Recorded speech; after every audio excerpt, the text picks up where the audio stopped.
Welcome back to the 5280 Pitch, Women's Soccer at Altitude. I'm Kate Hanson, and obviously we're in another bonus episode. I didn't plan on doing 2 episodes a week, guys, but here we are. So I was fully prepared to not do 2 episodes this week, and then Denver Summit went ahead and blew up the whole roster twice in like 24 hours. So yeah, we're doing a bonus episode. 3 signings, 1 week into the inaugural season, and I need to talk about all of them because honestly, each one matters for a different reason, and together, ooh, this is a statement, a big one. So we're going to be talking about Yazmeen Ryan, Delanie Sheehan, and Yuzuki Yamamoto. All right, let's go. So let's start with the Ryan and Sheehan trade because that one landed like a bomb. Now, I am going to say I did hear rumblings of this on a Reddit thread earlier in the week, and then it came to fruition. So Denver Summit acquired Yazmeen Ryan and midfielder Delanie Sheehan from the Houston Dash in a blockbuster move 1 week into the 2026 NWSL season. And yes, folks, the Denver Summit haven't even played a home game yet. And here's what I keep coming back to.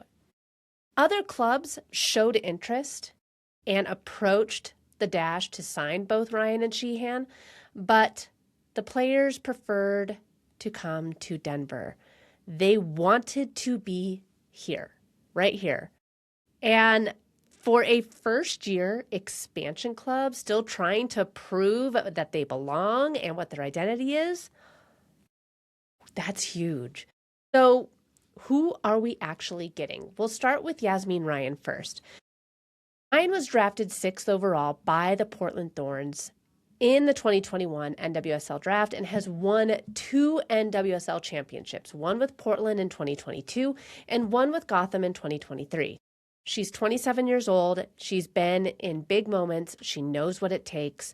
And the stats back it up too. So after 49 matches, 9 goals, 8 assists at Gotham, Ryan moved to Houston in a transfer worth up to almost $250,000, $480,000, and was the Dash's top offensive performer last year in 2025, leading the team in both goals and assists.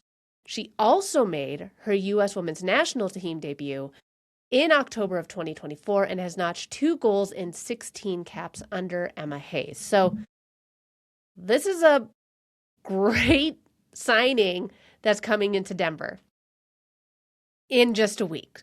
I don't think she's not going to, for anybody's asking, we're not going to see her in the game against the Pride later on today. We will see her in upcoming games. Hopefully we see her take the pitch when the Denver Summit open against the Washington Spirit at Mile High. But I'm going to get ahead of myself. So the type of player that Ryan is, and I think that this gets undersold, she is relentlessly versatile. She can play wide. She can play off a striker. She can drop into midfield channels and create from deep. She is not locked into one role, which means that Nick Cushing has options. Real options. He can use her to stretch defenses wide. He can use her as a second striker running in behind, or he can use her as a connecting piece between midfield and attack. That flexibility is so rare and genuinely valuable at this level. She's also, I'm saying this as a compliment, a bit of a chaos agent in the best possible way. She doesn't need things to be perfectly organized to make something happen. She can improvise, she can find a pocket of space in a tight game and manufacture something from nothing. And for a team that's going to face a lot of organized defenses this season, teams that will sit back and try to frustrate Denver, that is exactly the type of profile that you want in your attack. And honestly, she has been through the process of joining a new team, mid-build before, Portland, Gotham, Houston. She knows how to integrate quickly, earn trust, and contribute while a group is still finding itself. That experience is so important for an expansion side. Now, Delanie Sheehan Ryan is a headline name. I get it. But Sheehan might actually be the signing that changes how this team functions day to day. Sheehan was drafted 33 overall by Gotham in 2021. She won a NWSL championship with them in 23 and developed into one of the most reliable midfielders in this league. During the 2025 season, Sheehan led the Houston Dash with 28 key passes while appearing in every single match. Yes, all 26 matches and totaling over 2,000 minutes. Yep, folks, that's every single game. That's your engine room right there. So now we have not just one Iron Woman in Kaylee Kurtz, we got another one in Delanie Sheehan. She is the type of player who shows up on the stat sheet in ways that don't make headlines. Key passes, ball recoveries, defensive contributions in the middle. She is the connective tissue. She's the player that makes everyone's job easier. Think about what that means in practical terms here. When you have a midfielder who's consistent, who plays every minute, who presses intelligently, who recycles the ball quickly and moves it through to the forwards effectively, your whole team benefits. Your forwards get better services, your defenders get more protection, your shape stays tighter. The team just functions better. It's hard to quantify, but you absolutely feel it when it's missing. And I think we all saw that we were missing that piece when we were faced against Bay FC last week.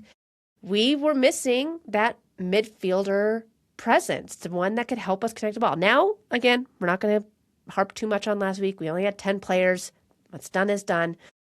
Let's talk about the good thing and how the Summit has set up their midfield so far. They have some genuinely good pieces, but they've needed someone who can control the tempo, who can grind through a difficult 10 minutes in the middle of a match without the team losing its structure. Sheehan is that player. She's been doing it at the highest level for 5 years now. And the Summit will inherit both players' existing contracts. Ryan is signed through 2027, while Sheehan's runs through 2026 with a mutual option for 2027. You're probably saying, okay, well, what did we pay to get these two? What was the transfer fee? $800,000 in intra-league transfer funds, $200,000 in expansion allocation money, with up to $100,000 in additional conditionals, plus a sell-on fee. Houston also sent $150,000 in regular allocation money back to Denver, making it net around $850,000 total, guaranteed for both players. That's a lot of money. Is it worth it? Yeah, I think it is worth it because you're not just buying two players, you're buying championship pedigree, U.S. Women's National Team credibility, and roster depth, all in one move. For a club that plays its home opener in 8 days, that's huge. Now let's talk about Yuzuki Yamamoto, because this one I was surprised about. It caught me a little, and it was announced first. So if you haven't heard of her yet, that's totally okay. You're about to. Yamamoto is 23 years old. She joins the Summit from the WE League champions Tokyo Verde Belzia, where she was named league MVP after scoring 8 goals in 22 appearances. The WE League is Japan's top professional women's league, and she just won it and was the best player in it. She's also actively playing in the Women's Asia Cup right now with Japan, so she'll join Denver once that tournament is over and has signed a 2-year contract through 2027 with a mutual option through 2028. Now, I want to take a second here and give some context on the WE League, because I think it's important. Japan's top women's division is genuinely one of the strongest domestic competitions outside of Europe and the NWSL. The technical quality is high. The tactical sophistication is high. Players who come out of that system, especially players who are starting at 23 years old, are not adjusting from some lower level league. They're coming from a serious environment. The jump to the NWSL is very real, but not as dramatic for some people that are coming from say, the WE League or coming over from Europe. Yamamoto represented Japan at the U17 Women's World Cup in 2018 and the FIFA U20 Women's World Cup in 2022, where she helped Japan finish as runners-up while recording 3 goals and 3 assists. She has been playing in big international moments since she was a teenager. She's 23 now. The ceiling on this player is genuinely exciting. You might say, okay, well, Kate, what kind of player is she? It sounds like she scores a lot of goals. And Denver's own GM described her as someone with tremendous upside who can play on both sides of the ball. So she is a forward who works defensively, who can operate in tight spaces, who's dangerous in the final third. She is not just a goal scorer. She does score goals. She's a press trigger, a creator, a disruptor. That two-way nature is naturally really important in how Nick Cushing wants to play. His team presses, they work. They don't just have pretty attackers who go hide when the other team has the ball. Yamamoto fits that profile to a T. And the timing of this is important too. She's currently in the semifinals of the Asia Cup. Depending how far they go, she might not arrive until April. So Denver's going to have to manage without her for a bit. But the fact that she's at a major tournament, playing at the highest level, playing with that confidence, you're not getting just a question mark. You're getting a player in form who just won a league title, who's competing internationally. You're getting her at a high point. And she's 23. We're talking about a player who could genuinely be a part of the Denver Summit story for the next several years of her prime. When Lindsay Heaps eventually retires, when this team starts its second or third chapter, Yamamoto could be one of the faces of it. And that's the kind of long-range thinking that this front office is showing. So let's zoom out just for a minute, because I don't want to just run through resumes here. I want to talk about what these signings actually mean for this team. Denver came into this season with a lot of promise. We were very excited after the preseason, but it also came with a lot of questions. The attack looked capable but unproven at the NWSL level. The midfield had good pieces but needed a true engine, and the front office was clearly in a win-now mode, which honestly is good. Go for it. You don't typically see that out of expansion teams. These signings answer multiple questions at once. Ryan gives you a proven NWSL scorer, someone who has been in big games, big moments, and delivered. She slots into a forward line with Kostler and Brazier, and suddenly Denver's attack has genuine depth and quality across 3 positions. Opponents can't just game plan for one player anymore. You can't just double Brazier and leave Ryan one-on-one. You can't take away the middle and leave space wide. Every defensive decision against Denver now has a real cost. Sheehan gives our midfield stability, the ability to control games, protect the defense, and connect play through the middle. She is the kind of player that makes a team harder to beat, not just be more exciting, but harder to beat. That's a difference. And for an expansion team, harder to beat is actually just as important as being explosive going forward. You need to be able to grind results. You need to be able to draw on the road against a tough opponent when things aren't clicking. Sheehan helps you do that. And Yamamoto, she might not arrive until later on in the season, but she is a long game piece, the player you're signing not just for 2026, but for the next few years, the one who grows with the club, the one who's still going to be here when a lot of the veterans have moved on.